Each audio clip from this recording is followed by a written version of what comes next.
ओम श्री परमात्मने नमः। अथ पंचदशोध्यायः।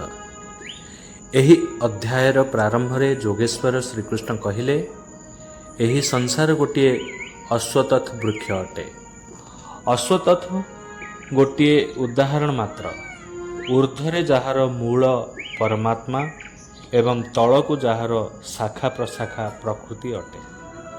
ଯିଏ ଏହି ବୃକ୍ଷକୁ ଅସଙ୍ଗ ଶସ୍ତ୍ର ଦ୍ୱାରା କାଟିଥାଏ, ଅର୍ଥାତ୍ ଏହି ବୃକ୍ଷକୁ ମୂଳ ସହିତ ବିଦିତ କରିଦେଇଥାଏ, ସେ ହିଁ ସମ୍ପୂର୍ଣ୍ଣ ବେଦର ଜ୍ଞାତା ଅଟେ।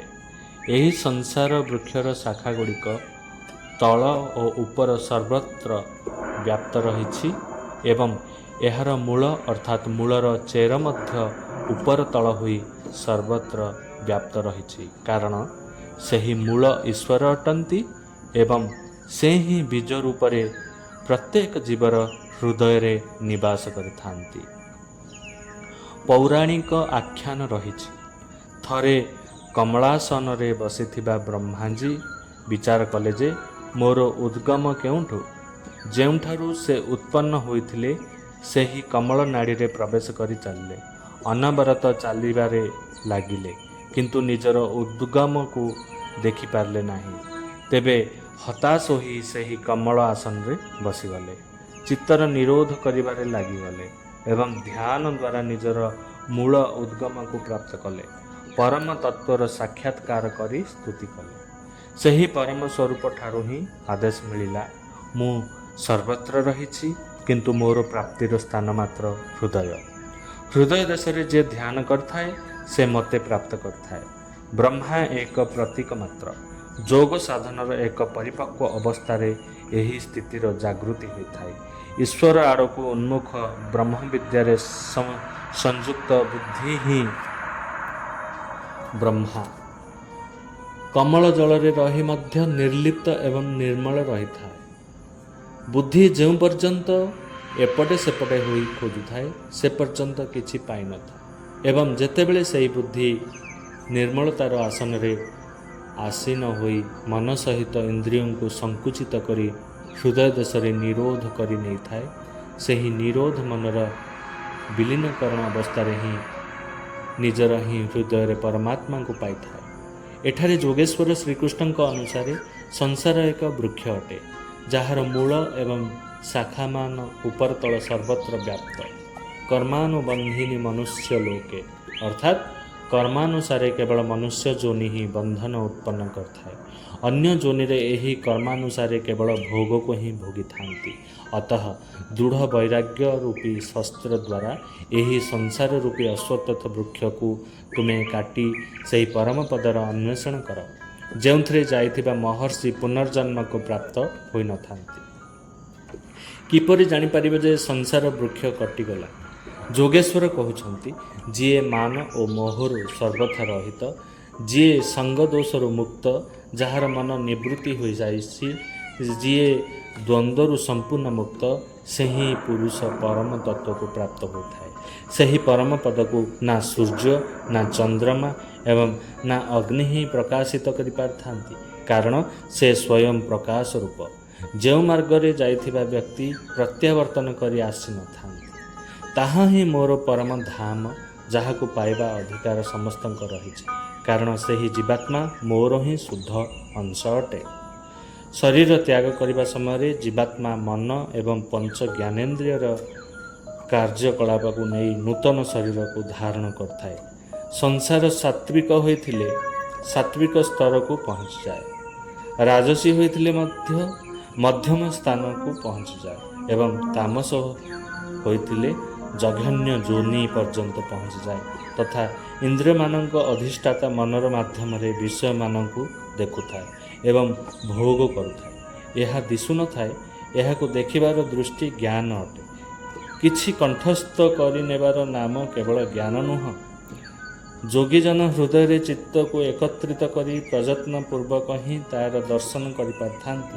ଅତଃ ଜ୍ଞାନ ସାଧନଗମ୍ୟ ଅଟେ। ହଁ, ଅଧ୍ୟୟନ ଦ୍ୱାରା ତାହାଙ୍କ ପ୍ରତି ଶ୍ରଦ୍ଧା ଉତ୍ପନ୍ନ ହୋଇଥାଏ। ସଂଶୟଯୁକ୍ତ ଅକୃତାତ୍ମା ଲୋକେ ପ୍ରଯତ୍ନ କରି ମଧ୍ୟ ତାହାକୁ ପାଇନଥାନ୍ତି। ଏଠାରେ ପ୍ରାପ୍ତି ହୋଇଥିବା ସ୍ଥାନର ଚିତ୍ରଣ ରହିଛି। ଅତଃ ସେହି ଅବସ୍ଥାରେ ବିଭୂତିମାନଙ୍କ ପ୍ରବାହ ସ୍ୱାଭାବିକ। ତାହାକୁ ସେ ପୁନଃ କହୁଛନ୍ତି, ସୂର୍ଯ୍ୟ ଏବଂ ଚନ୍ଦ୍ରମାରେ ମୁଁ ହିଁ ପ୍ରକାଶ ଅଟେ, ଅଗ୍ନିରେ ମୁଁ ହିଁ ତେଜ, ମୁଁ ହିଁ ପ୍ରଚଣ୍ଡ ଅଗ୍ନି ରୂପରେ ଚାରୋଟି ବିଧିରେ ପରିପକ୍ୱ ହେଉଥିବା ଅନ୍ନକୁ ଜୀର୍ଣ୍ଣ କରୁଥାଏ। ଶ୍ରୀକୃଷ୍ଣଙ୍କ ଶବ୍ଦରେ ଅନ୍ନ ଏକମାତ୍ର ବ୍ରହ୍ମ ଅଟେ। ଅନ୍ନମ୍ ବ୍ରହ୍ମ ବ୍ୟଜାନାତ୍। ଯେଉଁ ଉପନିଷଦରୁ ଶ୍ରୀକୃଷ୍ଣ ଏହାକୁ ଉଠାଇଥିଲେ ତାହାର ଏହା ହିଁ ନିର୍ଣ୍ଣୟ ଅଟେ, ଯାହାକୁ ପ୍ରାପ୍ତ କରି ଏହି ଆତ୍ମା ତୃପ୍ତ ହୋଇଥାଏ। ବୈଖାରୀ, ମଧ୍ୟମା, ପଶ୍ୟନ୍ତ ଏବଂ ପରା ପର୍ଯ୍ୟନ୍ତ ଅନ୍ନ ପୂର୍ଣ୍ଣ ପରିପକ୍ୱ ହୋଇଥାଏ। ସେହି ପାତ୍ର ମଧ୍ୟ ବିଲୀନ ହୋଇଯାଏ। ଏହି ଅନ୍ନକୁ ମୁଁ ହିଁ ଜୀର୍ଣ୍ଣ କରୁଥାଏ। ଅର୍ଥାତ୍ ସଦ୍ଗୁରୁ ଯେଉଁ ପର୍ଯ୍ୟନ୍ତ ରଥି ହୋଇନଥାନ୍ତି ସେ ପର୍ଯ୍ୟନ୍ତ ଏହି ଉପଲବ୍ଧି ହୋଇନଥାଏ। ଏହାକୁ ଯୋଗେଶ୍ୱର ପୁନଃ କହୁଛନ୍ତି ଯେ ସମ୍ପୂର୍ଣ୍ଣ ପ୍ରାଣୀଙ୍କ ହୃଦୟରେ ସ୍ଥିତ ହୋଇ ମୁଁ ହିଁ ସ୍ମୃତି ଦେଇଥାଏ। ଯେଉଁ ସ୍ୱରୂପ ବିସ୍ମୃତ ଥିଲା ତାହା ସ୍ତୁତି ଦେଇଥାଏ। ସ୍ମୃତି ସହିତ ପ୍ରାପ୍ତ ହୋଇଥିବା ଜ୍ଞାନ ମଧ୍ୟ ମୁଁ ହିଁ ଅଟେ। ସେଥିରେ ଆସୁଥିବା ବାଧାର ନିଦାନ ମଧ୍ୟ ମୋ ଦ୍ୱାରା ହିଁ ହୋଇଥାଏ। ମୁଁ ହିଁ ଜାଣିବା ଯୋଗ୍ୟ ଅଟେ ଏବଂ ବିଦିତ ହୋଇଯିବା ପରେ ଅନୁଭବର ପ୍ରେରଣାଦାତା ମଧ୍ୟ ମୁଁ ହିଁ ଅଟେ। ଏହାପରେ କିଏ କାହାକୁ ଜାଣିବ? ମୁଁ ବେଦବିତ୍ ଅଟେ। ଅଧ୍ୟାୟର ପ୍ରାରମ୍ଭରେ କହିଥିଲେ ଯେ ଯିଏ ସଂସାର ବୃକ୍ଷକୁ ମୂଳ ସହିତ ଜାଣିଥାଏ ସେ ବେଦବିତ୍ ଅଟେ, କିନ୍ତୁ ସେହି ବୃକ୍ଷକୁ ଛେଦନ କରୁଥିବା ବ୍ୟକ୍ତି ହିଁ ଜାଣିଥାଏ। ଏଠାରେ କହୁଛନ୍ତି ଯେ ମୁଁ ମଧ୍ୟ ବେଦବିତ୍ ଅଟେ।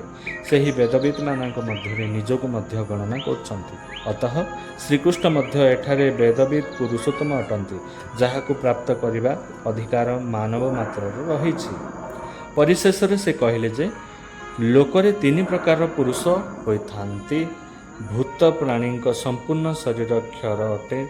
ମନର କୂଟସ୍ଥ ଅବସ୍ଥାରେ ଏହି ପୁରୁଷ ଅକ୍ଷର ହୋଇଯାଏ, କିନ୍ତୁ ଦ୍ୱନ୍ଦ୍ୱାତ୍ମକ ହିଁ ଅଟେ ଏବଂ ଏହାଠାରୁ ଉର୍ଦ୍ଧ୍ୱରେ ଯେଉଁ ପରମାତ୍ମାକୁ ପରମେଶ୍ୱର, ଅବ୍ୟକ୍ତ ଏବଂ ଅବିନାଶୀ କୁହାଯାଏ ସେ ବସ୍ତୁତଃ ଭିନ୍ନ ହିଁ ଅଟନ୍ତି।